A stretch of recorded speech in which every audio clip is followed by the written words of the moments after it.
Bismillahirrahmanirrahim. Assalamualaikum warahmatullahi wabarakatuh. Perkenalkan, nama saya Cici Haryani, Stambuk L1A1 19004.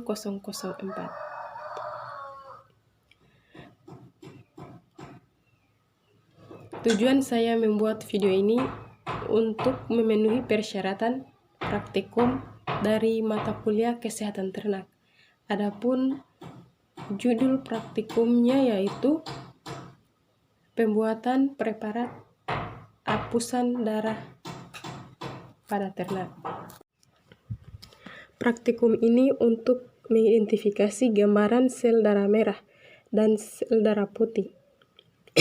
Salah satu cara yang dapat dilakukan untuk pemeriksaan darah adalah dengan pembuatan preparat hapus darah.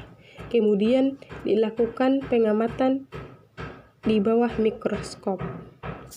Adapun tujuan dari praktikum ini adalah mahasiswa dapat memahami proses pembuatan preparat hapus darah dan pada hewan ternak.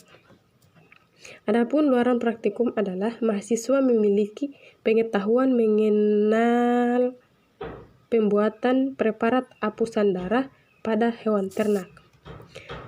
Sebelum memulai praktikum, kita harus mengetahui alat dan bahan apa saja yang digunakan dalam praktikum ini. Alat yang digunakan adalah mikroskop cahaya.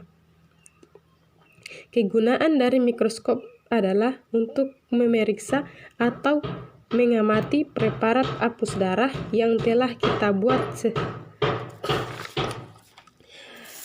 Selanjutnya, kapas. Kapas berfungsi sebagai alat sterilisasi pada saat kita mengambil darah pada hewan ternak.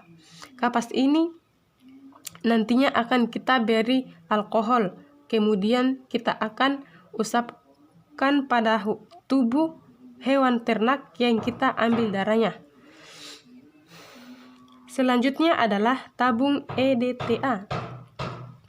Tabung EDTA ini berfungsi sebagai tempat sampel darah hewan ternak yang kita ambil. Alat selanjutnya, kaca objek. Kaca objek ini adalah media untuk membuat preparat. Hal yang harus diperhatikan adalah kaca objek harus terbebas dari lemak dan juga bersih. Alat selanjutnya adalah spoit. Spoit ini kita gunakan untuk mengambil darah pada tubuh hewan. Alat selanjutnya gelas beaker. Gelas beaker ini berfungsi sebagai wadah untuk menampung metanol.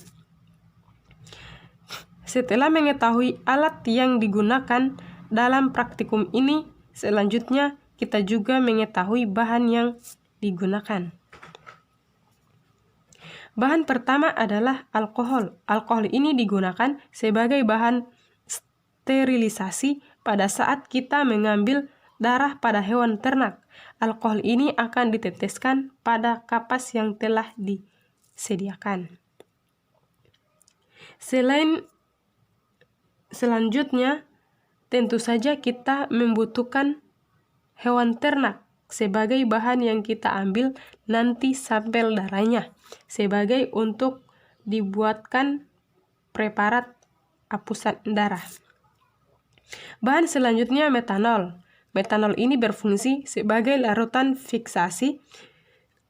Fiksasi digunakan untuk menghentikan proses metabolisme sel tanpa mengubah kadar atau struktur dari sel darah yang akan kita amati nanti. Selanjutnya, cat Giemsa. Cat Giemsa ini berfungsi untuk mewarnai membran sel dan juga inti sel, di mana inti sel itu memiliki daya ikat yang tinggi terhadap Giemsa dibandingkan dengan daya ikat membran sel darah merah. Selanjutnya, prosedur kerja. Tahap pertama, mengambil sampel darah pada ternak terlebih dahulu. Bagian tubuh ternak yang kita ambil darahnya harus dibersihkan atau sterilisasi dengan menggunakan alkohol.